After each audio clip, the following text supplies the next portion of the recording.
I feel like she doesn't talk unnecessarily. My God, I can speak tonight.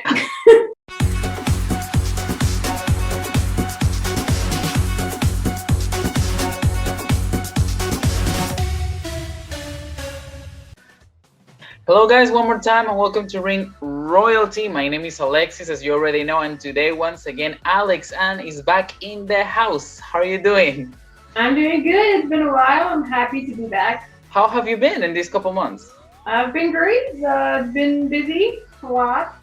At least in Canada, we're almost at the end of that COVID thing. And to celebrate Canada's battle with the COVID, we are here to talk about the best rivalries in women's wrestling, part 6. And we have another knockout special. I'm excited to change scenery, if I could say, change people to talk about as well. So let's hope you guys enjoy. That is so true. Like always, we are going to talk about 5 different feuds in this video. And without any further to say, let's start. Yeah, our first feud is, I believe, a 4-1 by the knockout stand between Awesome Kong and Taylor Wilde, which goes back to 2008, if I'm not mistaken. Damn. Wow. I feel old now that I remember it. So this feud started back when Awesome Kong defeated Gail King for the Knockouts Championship, and she was demolishing everyone in the division until there was nobody else left. So she started to issue like open challenges to get new people from the crowd to face her. The only criteria was like a woman over 18. I might be mistaken on the number. I'm sorry if I am. $25,000 open challenge. So what I remember, for a few weeks, she would pick different women, always avoiding Taylor, who had been there for a few weeks. Eventually, like, she didn't have a choice but face Taylor Wilde in an exhibition match, which Taylor ended up losing, but since she was the closest to defeat Kong, she was awarded a match against Raisha Saeed, which she defeated, then gave her a title match the week after, which she then ended up winning the knockout title, and I mean, you could call it an upset. Yeah, it is the biggest upset in Knockouts history, because back in 2008 she was this unstoppable force. She really looked like a threat and she was unbeatable until Taylor Wilde, a nobody from the crowd, managed to defeat her, while the whole Knockouts roster was losing each and every time they got in the ring with Kong. So it was a pretty big deal. Nobody expected it. You just expected her to get, like you said, demolished just like everybody else. Taylor Wilde became the Knockouts champion, and she managed to retain against Kong in a one-on-one match. It was so nice to see someone manage to defeat Kong not one but twice in a row. Yeah, because I'm pretty damn sure if we go down in history, that didn't happen often. She was champion for around 4 or 5 months, defending the championship against Kong again and Roxy in the biggest pay-per-view of TNA history, which is Bound for Glory. And then she lost it, right? They kind of stopped feuding for a while, but in the end, to close the book if you want, she lost it again to Awesome Kong. A lot of people were invested in this feud back then. You could see the audience just popping every time Taylor Wilde appeared on the Impact Zone, because she was so different from the rest, because Taylor Wilde was a high flyer. And the Knockouts division was so great, but they didn't have this wrestler that was so flashy, jumping from the ropes, from the corner to the outside. And Kong was the complete opposite. She was a powerhouse. She was basically there to brawl. So I feel like their styles matched and meshed so well that they created magic with this feud. Like you said, a breath of fresh air for the Knockout division. Yeah, she completely delivered. They had killer matches. There was a storytelling. And I don't recall anyone before or after having an introduction to the product like that. So what would be your highlight from this feud? I mean, it's not going to be a match in particular, because even in the matches, like, Taylor was mostly getting beat up and will always find a way to win. So I'm going to go with like the underdog aspect of the feud. That was well done. I think the most well done underdog feud perhaps in women's wrestling history, for me at least. In building a star so fast and so well. That's something TNA does kind of well. You gotta applaud them for that. I mean, not everybody likes TNA, and that's TNA slash Impact or whatever you want to call them. My highlight is going to be probably the obvious choice, and it's like Taylor Wilde winning the Knockouts Championship because it was the biggest shocker that I remember in the Knockouts history. Because it was such a great moment, and it's something that won't happen again in a while. So definitely a very memorable feud with memorable storyline and great character development for both ladies. When it comes to the second feud on this list, we're moving to 2011, and that would be Velvet Sky against Karen Jarrett, the annoying Karen Jarrett. She was Vicky Guerrero, but 10 times worse. Karen Jarrett was straight up mean.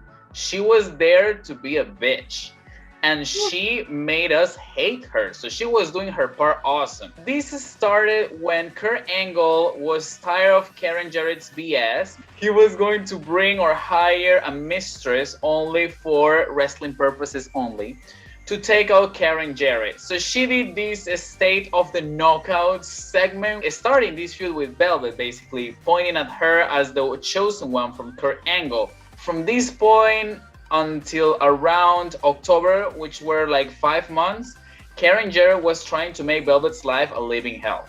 And she succeeded. I mean, we're not gonna lie, poor girl. And everything became even worse when Karen Jarrett became the VP of the Knockouts. She put her in many handicap matches against the likes of Angelina and Winter, car wash, bikini segments, or lingerie matches just to diminish the value of the Knockouts division. She was only choosing Madison Rayne as the worthy competitor, and the rest of them were just like... There was jealousy pretty much. Yeah. Let's face she it, said classless ladies. So I remember many iconic lines from the segments they had. For example, when basically Velvet Sky said that she wouldn't sleep with someone to get ahead in the business, unlike others, slash Karen Angle, Karen Jarrett. That's pretty much what she did, so I mean... Basically, Velvet Sky got a championship opportunity at Bound for Glory, which was a 4-way match that included Mickie James, Madison Rayne, the current champion at the time, Winter, and Velvet, and the special guest referee was Karen Jarrett. So everybody was sure that Velvet was not winning because Karen was the special guest referee. Something happened to Karen in the match. I think she was missed it by Winter. By accident, and then Tracy came out to pin the 1, 2, 3 Velvet, winning her first title bout. We're talking about underdogs with Taylor Wilde, but Velvet Sky was billed as a huge underdog in this story as well. She came across as this pioneer of the Knockouts division, and 4 years into the company, she has never won a singles championship, while most of the girls have been champion already twice. So she was playing this part very nice. She was humiliated a lot. Karen Jarrett came across as this bitchy boss that wanted to basically slut shame Velvet and curse Velvet every time that she got the opportunity. I always remember the first segment after Bound for Glory when Velvet was pouring her heart out for the crowd, saying this emotional speech, and Karen Jarrett came out and ruined everything. It pissed the crowd off a lot. She was doing an excellent job. I remember in this specific segment that I'm talking about, Karen Jarrett got Tracy kicked out of the arena by security and then set Velvet up with Madison Rayne just for Gail Kane to return after her horrendous run in WWE to attack the champion Velvet Sky, which led to a match at the pay-per-view turning point between Velvet and Gail for the Knockouts Championship. Which we know Gail will end up winning, but that's another feud. It is one of the few times that the heel won the feud in the end, because after this big moment that you have the babyface winning the championship in the grandest stage of them all, you feel like the storyline would end there and give like the introduction for the next one, but this wasn't the case. Gail Kim came in and took all the championships in the span of 1 month, became a double champion by defeating Velvet, and ruined everybody's lives because Velvet was sent to the back of the line after that moment. Oh my god, like for once it's not gonna be a match. Again, I don't want to repeat myself, but like Velvet build up the top of the division, because before I feel like she was in Angelina's shadow, Or like even in the Beautiful People, she was behind Madison. It was her chance to shine on her own for once, show what she could do on her own. My highlight would be a line that I always remember Velvet said to Karen before a handicap match. And it was, I'm gonna put you over my knee and do exactly what your mommy should have done to you a long time ago. Bitch! So that was such a good line. Like, Velvet Sky outshined Kurt Angle and Jeff Jarrett in that segment. It was so great.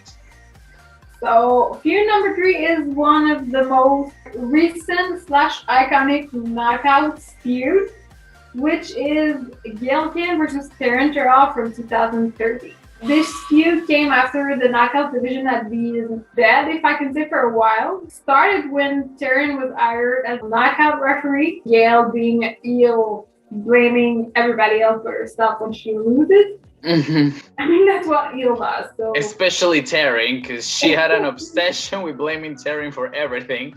Eventually ended in Taryn be like, F you, Gail, I'm tired of your shit. I'm gonna spear you the fuck out of you. Then Taryn was fired by Brooke Hogan, fired as a ref, hired as a wrestler. She once again speared the fuck out of Gail Kim. Kept the feud going from there with the iconic last woman standing and ladder match they had. I like the build-up for this one because I always criticize how baby faces just usually react to what the heel does. But in this case, that happened while Taryn was a referee because she couldn't fight back. But when she was hired as a wrestler, she let everything loose and she was ready to get Gail's ass in one go.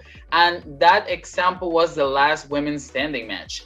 That match was so great. It had many great and dangerous spots. I remember when Gail King was doing that crossbody on the corner, Taryn moved and she hit her head against the chair and fell outside the ring. Like, if you could see the two guys in the front row, they were pooping in their pants because they were in shock. Because you were right, the Knockouts division was dead for a while. And I believe in WWE, this was around the time that they were building AJ against Caitlyn. So basically, women's division on main companies was dead. And this reignited everything in a way that nobody expected. Also, the ending, that cutter from the ramp to the floor, like, everybody was losing their shit. And Taryn winning was the biggest shock of the night. Yeah, I mean, nobody expected her to win. Nobody even expected her to be that good of a wrestler. Yeah, I mean, if you go back to her WWE run where she was like Kelly's sidekick or like the ECW manager, she didn't have any matches except maybe one or two against like Leiko. Yeah, definitely. And then we moved to the ladder match, which was for the Knockouts Championship opportunity. It was a number 1 contenders match. There was a different stipulation, but they managed to make it work just as good as their previous match. I really have to give kudos to these ladies because they gave us a one for the ages feud. They took the ball and they ran with it like nowhere to be seen in Wilde. So I will go with my highlight, which is definitely Taryn Terrell's cutter from the ramp to the floor. This was basically something that you would see nowadays, probably with the likes of Charlotte or Io Shirai. But back then, it was something so risky that not even the women from the golden era, like Trish or Lita, have done. Yeah, and I'm gonna follow slightly in your footstep and just go with the last woman standing match in itself. From start to finish, that was amazing. With the figure 4 on the corner from Gail on Taryn, and I think Taryn did it on Gail as well. Yeah, it was a good match from start to finish. So we have talked about many different feuds already, and all of them have different build-ups. And we're going to talk about another completely different build-up for a feud, because feud number 4 is Allie against Laurel Bang Ness, aka Chelsea Green. We pray that you're coming back to Impact, girl. So Laurel Van Ness was brought by Maria in this lady squad group where Allie was already in. She was Maria's assistant, but at this point Maria was starting to realize that Allie was dead weight in the group because she wasn't this big wrestler, kayfabe of course, and she decided to bring Laurel in to be maybe the backup of Sienna. Maria set all her attention to Allie, and Laurel was the first one to make her life a living hell. They have a couple of matches that were basically squash matches. The crowd was so behind Allie back then. She had absolutely no offense whatsoever, but they were so invested in her character because she was really likable. Yeah, and people wanted her to succeed. I mean, she's so adorable. I can not like her. And they managed to make this storyline a love triangle with Allie's real life husband, Braxton Sutter, who was her love interest back then, but Laurel supposedly wanted to be with this guy too. So Maria was making all the moves to make look Laurel great and Allie looked like trash and that she was worthless. So you could see that the build was there. It was not something random that appeared just for the sake of having a love storyline. It was well made. They already had a beef in the past and they just included the men to make it even bigger. I think Braxton liked Benna to tie his shoe and she thought he was proposing and that's how it all started. And Maria making these great segments where she was making Allie plan Laurel's bachelor party. That was such a mean move, but I loved it. I mean, me Maria, she's good. I'm gonna give her that. I'm not a fan, but she's a great deal. It all comes down to this wedding segment, which was so corny, yet so good. But finally, Braxton, who just called off the entire thing. And basically, after all this mess, it ended up with Allie and Braxton kissing in front of Laurel, which led to her hot mess crazy character later on. And it also made Allie a serious competitor in the Knockouts division. So it was a great feud storyline wise that elevated both of them in different ways. And this is what a storyline is meant to be, that the feud elevates them both, not just one of them. I'm gonna go with my highlight first. Allie's progression in the wrestling business as her character. She came in as an assistant, then she was this underdog, and then she moved on to be a singles competitor. So I feel like this progression, which happened in a span of a year or so, was so great because WWE, TNA, or many of the main companies, they don't really give long-term storylines to women. All the things that they did to improve Allie's character was my highlight. I was completely in love with Allie. Yeah, and I'm gonna go, I mean, like you, Allie was like the star if you wanted the feud. Like I said earlier, you wanted her to succeed, you wanted her to defeat her nemesis. Shame we never got to see Maria against Allie, but a year after we got to see Laurel against Allie in a real match where Allie won the Knockouts Championship. So kind of like a sweet revenge from Allie. Yeah, even after a while, pretty sure she still remembers. Last feud that we have in this list is going to be the virtuosa Deonna Purrazzo against Su Yung / Susie / Susan. Such an amazing way to close. This is from 2020. Deonna Purrazzo was released from WWE and decided to become the star that she always was in Impact, winning the Knockouts Championship and basically running through the whole division until she and Kimberly, her ally, faced Kylie Rae and Susie at the time. She was like a little girl who didn't know how to wrestle that wanted everyone to be happy, but at the same time there was a dark tone in her character. It was a creepy little girl like the Japanese horror films. Somehow Susie managed to get a title shot at Victory Road against Deonna Purrazzo with Kimberly and Kylie Rae at ringside. Match with Deonna retained the championship and then decided to make an example out of Susie for the whole Knockouts division, especially Kylie Rae.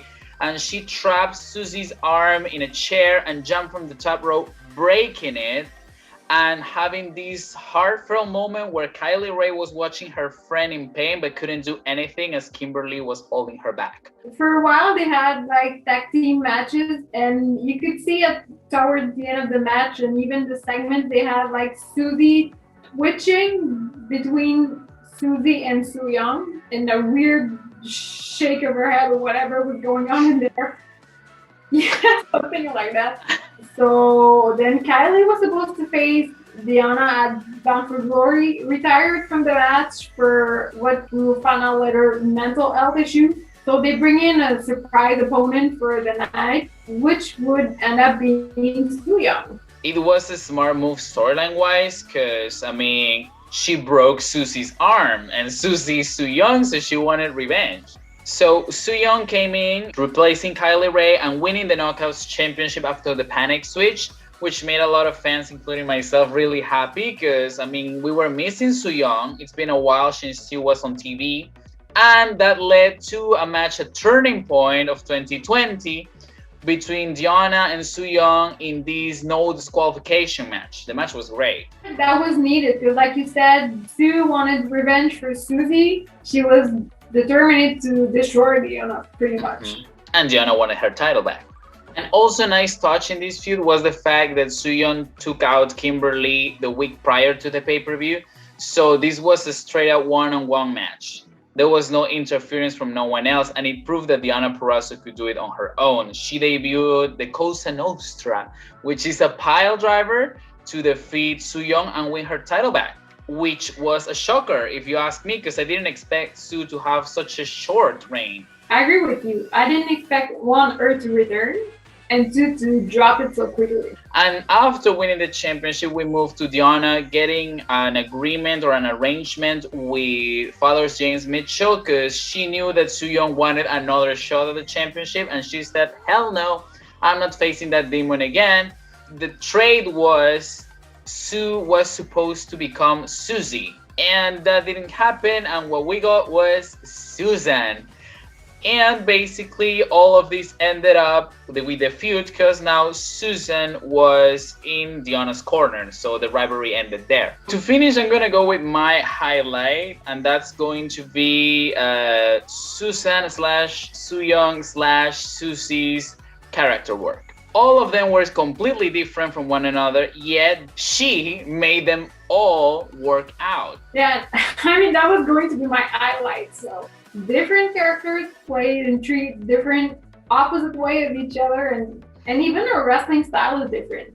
Yeah, that's like true. Susie, she's like hitting someone, and a bit like Terry, were like, oh my god, I'm sorry. Like they apologize for hitting someone, and you have Su Young just destroying everybody. And you have Susan who's doing, I'm not so sure what the hell she's doing. Yeah, she doesn't even know what she's doing, but it's working. Yeah, it's working.